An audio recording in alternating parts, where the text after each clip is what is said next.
اور اللہ مکان دیا ہے اچھا، اور اللہ پاک نے سفر کے لیے اچھی اچھی جو ہے وہ سواریاں عطا فرمائی ہیں، ایک ملک سے دوسرے ملک میں جانا آسان کر دیا ہے، لیکن اس کے باوجود میں کہتا ہوں کہ اپنے بچوں کو کہ میں مزدوری کرنے والا ہوں، ہم مزدور لوگ ہیں۔ تو میرے بھائیوں، دوستوں، بزرگوں، ایسے لوگ یہ جب ایک دوسرے کو اچھا سمجھیں گے، کہتے ہیں، میں نے کہا کہ میں بھائی بیانات میں کئی مرتبہ کہتا ہوں کہ ایک آدمی نے مزدوری کی ہے 5000 کی، آپ نے اس کی مزدوری 5000 دے دی، 50 روپیہ 100 روپیہ دیتے ہیں، بھیا جا کر چائے پی لینا، مزدور کو کہتے ہیں، تو وہ 100 روپے پہ وہ خوش ہو جاتا ہے، 5000 پہ وہ خوش نہیں ہوتا، اس کو پتہ ہے 5000 لیے میں نے اپنے لیے۔ جب وہ کہتا ہے نا کہ یہ 100 روپیہ لے لو، جا کر چائے پی لینا، یار کوئی چیز کھا لینا ہماری طرف سے، وہ خوش ہو جاتا ہے۔ اس کی بات میں نے سنی تو میں نے کہا بھائی میں بھی اکثر یہ بات تو کرتا رہتا ہوں، بہت اچھا عمل ہے آپ کا، کوئی اچھا کام کرے تو اس کو شاباش دینی چاہیے، اس پہ اس کو دعا دینی چاہیے، بجائے آدمی کہ یہ ایسا کیوں کرتا ہے۔ پھر میں نے ان کو پروفیسر اشفاق کا بھی واقعہ سنایا کہ حضرت مولانا محمد حسن امرتسری رحمۃ اللہ علیہ نے ان کو ایک نصیحت فرمائی، اللہ اکبر۔ تو بات یہ کر رہا تھا کہ بھئی اللہ پاک نے اللہ والوں کے ساتھ اس طرح جوڑ دیا، فرما دیا کہ جو تمہاری خدمت کریں گے اور تم ان کے بارے میں شفاعت کرو گے، میں اپنی ذات کی قسم کھاتا ہوں کہ میں تمہاری شفاعت کو ان کے حق میں قبول کر لوں گا۔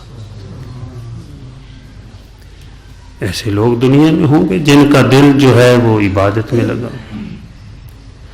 اور نیک لوگ جن بستیوں میں رہتے ہیں، جن شہروں میں رہتے ہیں، بڑی برکت ہے۔ اللہ پاک ایسے لوگوں کو باقی رکھے، ان کی زیارت کرنا بھی سعادت ہے، ان کی خدمت کرنا سعادت ہے۔ بھئی میں نہیں کہتا، حضور پاک صلی اللہ علیہ وسلم نے ارشاد فرمایا کہ ایک شہر کو اللہ پاک تباہ کرنا چاہتے ہیں، لیکن اس میں ایک آدمی ہے جو اللہ کو راضی کر رہا ہے، اللہ سے لو لگائی ہوئی ہے۔ آپ صلی اللہ علیہ وسلم نے ارشاد فرمایا اس ایک کی وجہ سے اللہ پاک پورے شہر کو بچائے رکھتے ہیں۔ تو بتاؤ ان کا فائدہ ہے کہ نہیں فائدہ؟ ملا علی قاری رحمۃ اللہ علیہ جو جنت المعلی میں سوئے ہوئے ہیں، اور جن کی قبر کی زیارت پہ مولانا محی الدین لکھنوی رحمۃ اللہ علیہ فرماتے ہیں کہ مجھے یہ سعادت حاصل ہوئی ہے کہ میں ان کی قبر کی زیارت کی ہے۔ بہت بڑے عالم تھے، اور اللہ والوں کی جہاں قبریں ہیں اللہ کی رحمتیں وہاں اترتی ہیں، اور وہ فرماتے ہیں کہ کسی شہر سے اگر کوئی اللہ والا گزر جائے، اللہ کا نیک بندہ گزر جائے، اللہ پاک اس شہر والوں کو اس کی برکات سے محروم نہیں رکھتے، ان کی برکت ان کو حاصل ہوتی ہے۔ جیسے جماعت کے ساتھی بھی اکثر یہ بات کرتے ہیں کہ بھئی جس گلی کے اندر گشت ہو جاتا ہے،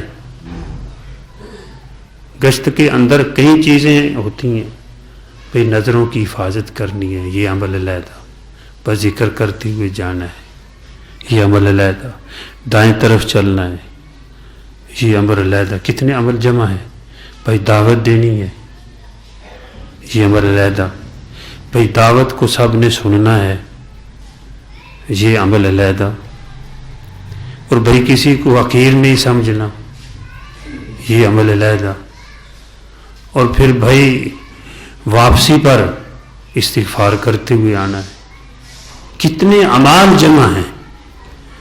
تو جو اللہ کے نیک بندے ہوتے ہیں وہ جامع صفات گو کمزوریاں بھی ہوتی ہیں، ساری صفات کامل جو ہیں وہ نبی کے اندر ہوتی ہے. اور بعد میں جو آنے والے لوگ امتی ہیں، آج معاشرے میں علماء ہیں، صلحاء ہیں، اگر 4 خوبیاں ان میں ہو سکتا ہے 2 خامیاں بھی ہوں. سید عطا اللہ شاہ بخاری رحمۃ اللہ علیہ کے پاس کچھ لوگ آئے، ایک مسجد کے متولی. اس مسجد میں کوئی خطیب ٹھہرتا نہیں تھا. وجہ کیا تھی؟ یا مسجد والوں کی وجہ سے یا خطیب نہیں رہتا تھا. کوئی وجہ، جو جاتا کچھ دن رہتا پھر چلا جاتا. تو وہ گئے سید عطا اللہ شاہ بخاری رحمۃ اللہ علیہ کے پاس کہ حضرت ایسا ایسا ہمیں کوئی خطیب چاہیے، امام چاہیے. انہوں نے 5 6 7 صفات گنی، ایسا بھی ہو، ایسا بھی ہو، ایسا بھی ہو، ایسا بھی ہو. تو وہ جو ہے بیٹھ کے سوچنے لگے، فرمانے لگے کہ مجھے تو زندگی گزر گئی، میں کہتا ہوں کہ اب کوئی نبی نہیں آئے گا. میری بات سمجھنا، میری زندگی گزر گئی یہ لڑائی لڑتے ہوئے کہ حضور پاک صلی اللہ علیہ وسلم کے بعد کوئی نبی نہیں آئے گا. تو آپ مجھ سے نبی مانگتے ہیں، میں کہاں سے تجھے دوں؟ یعنی جو تم صفات مانگتے ہو ساری صفات اچھی، وہ تو نبی کے اندر ہوتی ہے. نبی تو کوئی آئے گا نہیں ہے، اب تو بھائی گزارا کرنا پڑے گا. اگر 4 صفات اچھی ہیں تو ہو سکتا ہے ایک آدھی کمزوری بھی ہو، وہ تم نے اس سے گزارا کرنا ہے. بات سمجھ آ رہی ہے کہ نبی کے اندر صفات جو ہوتی ہیں وہ کامل ہوتی ہیں. ان کا ہر فعل دین ہوتا ہے، ان کی خاموشی بھی دین ہوتا ہے. اگر وہ بھول جائیں تو وہ بھی دین ہوتا ہے. نبی کی ہر ادا جو ہے وہ دین ہوتی ہے. وہ اپنی ذات میں کامل ہوتے ہیں، اپنی قوم میں اعلیٰ ہوتے ہیں. اور نبی کی یہ نشانی ہے کہ جب ان سے بد اخلاقی کی جائے تو ان کے اخلاق بڑھتے چلے جاتے ہیں. بھئی ہم تو کمزور لوگ ہیں، ہو سکتا ہے کوئی 1 سنائے، 2 سنائے، 4 سنائے، 5 سنائے، آگے بول ہی دیں بھئی تو کیا کرنے لگا ہمیں. لیکن پیغمبر کی یہ صفت ہوتی ہے کہ جتنے ان کے ساتھ کوئی بد اخلاقی کرتا ہے اور وہ ان کے اخلاق بڑھتے چلے جاتے ہیں. تو یہ ہے کہ کوئی کو کمزوری تو ہوتی ہے. تو بات یہ کر رہا تھا کہ وہ بادشاہ جو تھا وہ اللہ کی عبادت، ایک دن مزدوری کرتا اور باقی سارے دن عبادت کرتا اور کچھ صدقہ خیرات کر دیتا. تو لوگوں نے بادشاہ کو بتایا کہ اس طرح کے ایک آدمی ہے، وہ مزدور نظر نہیں آتا. بھائی میں ایک حدیث سنا رہا ہوں، جو بعد میں آئے ہیں ان کو ہو سکتا ہے نہ پتہ ہو. تو وہ بادشاہ ایسا ہے کہ کوئی بڑا آدمی ہے. تو بادشاہ نے اس کو بلایا. تو اس بادشاہ نے جو کہ وہ مزدوری کر رہا تھا، سمندر کے کنارے اینٹیں بناتا تھا مزدوروں کے ساتھ، اس نے کہا مجھے بادشاہوں سے کیا سروکار، وہ تو پہلے چھوڑ کے بادشاہی بھاگا ہوا تھا، مجھے کیا اس سے مطلب. وہ 1-2 مرتبہ بلایا، وہ نہ آئے. وہ بادشاہ خود آیا ان کو ملنے کے لیے. تو اس کو میں لے کے آتا ہوں، پوچھتا ہوں تو کون ہے. جب اس نے دیکھا نا وہ بادشاہ آ رہا ہے گھوڑے پہ، وہ بادشاہ جو مزدور بنا ہوا تھا وہ بھاگ کھڑا ہوا. وہ پیچھے پیچھے گھوڑا بھی، وہ بھی کوئی اللہ نے اس کو بھی ایسی پھرتی دی ہوئی تھی، وہ بھی بھاگ رہے تھے پیچھے پیچھے، وہ گھوڑا بھی بھگا رہا ہے. وہ کہتا ہوں اللہ کے بندے میری بات تو سن لے، میں تجھے کچھ نہیں کہتا. ایک بادشاہ دوسرے بادشاہ کے پیچھے بھاگ رہا ہے کہ میری بات سن لے. وہ بھاگ رہا ہے. اور یہ کون سنا رہے ہیں؟ حضور صلی اللہ علیہ وسلم نے سنا ہے یہ واقعہ اپنی امت کو. عبداللہ بن مسعود رضی اللہ تعالی عنہ راوی ہیں. وہ کہتا ہے میں تجھے کچھ نہیں کہتا یار میری بات تو سن لے. وہ بادشاہ کھڑا ہو گیا, وہ جو مزدور بنا ہوا تھا, قریب آیا, اس نے کہا تو کون ہے؟ اس نے قریب کان میں کچھ کہہ دیا. اس نے کہا یار میں بھی چھوڑتا ہوں. وہ بھی, اس نے بھی گھوڑے کو جو ہے واپس کر دیا. چلو ہم اکٹھی چلتے ہیں. دونوں نے بادشاہی چھوڑ دی. گو بادشاہی میں بھی فقیری کی ہے لوگوں نے. تخت شاہی ملا ہے, اس پہ بھی مسلح بچھایا ہے. تخت بادشاہی پہ آ کے جو ہے خدا کو نہیں بھولے. ایسے لوگ ہوئے بہت سارے, لیکن کچھ لوگوں نے سمجھا ہم کمزور ہیں, ہم اگر ادھر لگیں گے تو وہ کام بھی نہیں ہوگا, تو بادشاہی کو چھوڑ دیا. وہ بھی ان کی بڑی قربانی ہے. آج تو ایک مرلہ نہیں چھوڑتا کوئی. تو وہ دونوں جو ہے پھر وہاں سے اس جگہ سے بھی آگے چل پڑے. ایک بستی کا نام حدیث میں آتا ہے, وہ بھی سمندر کے کنارے پر. وہاں جو ہے مزدوری کرنے لگے. پھر دعا کرنے لگے کہ یا اللہ ہم مریں, دونوں اکٹھی مریں تو ہماری قبریں بھی اکٹھی ہوں.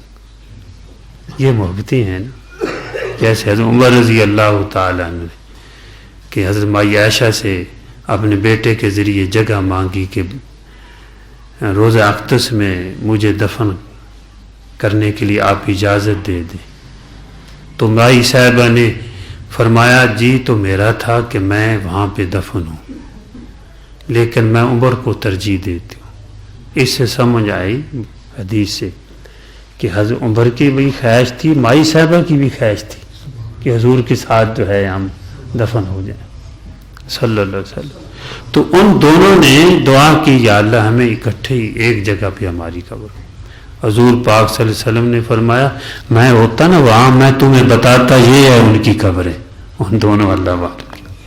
بھئی ایسے بھی لوگ دنیا میں ہوئے ہیں کہ جنہوں نے اللہ کے لیے بادشاہیوں کو چھوڑ دیا, اور جو ہے لیکن کوئی ایسا ایک بھی نہیں ہوا اللہ والا کہ جنہوں نے دنیا کے پیچھے بادشاہی کے پیچھے اپنے دین کو چھوڑ دیا. اللہ والا ایک بھی نہیں ہوا ایسا. ایسے بہت سارے ہوئے ہیں جنہوں نے دنیا کو دین کے لیے چھوڑ دیا ہے. اللہ جل جلالہ مجھے بھی اور آپ کو بھی بلکہ پوری دنیا کے مسلمانوں کو عمل کی توفیق عطا فرمائے. ہمارے لیے سبق یہ ہے کہ جب دنیا کا کام سامنے آ جائے تو ہم جو ہے نماز کو ترجیح دیں, دین کو ترجیح دیں, زکوٰۃ کو ترجیح دیں. یعنی جہاں دنیا کا مقابلہ ہو جائے تو اللہ کے حکم کو پورا کیا جائے. اس میں ہمارا فائدہ ہے, ہماری نسلوں کا فائدہ ہے, دنیا آخرت کا فائدہ ہے. وما علینا الا البلاغ.